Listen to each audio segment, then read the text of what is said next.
Alam mo ba na ang kangal at alabay ay parehong matapang na guardian dogs? Pero teka, bago ka mag-isip na pareho lang sila, ibubunyag ko sa'yo ang mga nakakagulat nilang pagkakaiba. Una sa lahat, ang kangal ay nagmula sa Turkey, habang ang alabay naman ay sa Central Asia. Kahit na parehong malalaki, mas matangkad ang kangal na umaabot sa 32 inches, samantalang ang alabay ay hanggang 27 inches lang. Mapapansin mo rin ang kulay nila, ang kangal ay karaniwang tan o grayish buff na may itim na mask. Pero ang alabay ay may iba't ibang kulay at pattern. Sa ugali naman, mas independent at protective ang kangal, habang ang alabay ay mas sociable at madaling sanayin. Pero alam mo ba ang pinakamalaking pagkakaiba?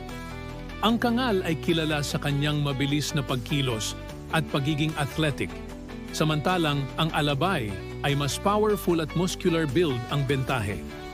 Nagulat ka ba sa mga differences na to? I-like at i-subscribe para sa mas marami pang interesting facts tungkol sa ating mga alagang aso.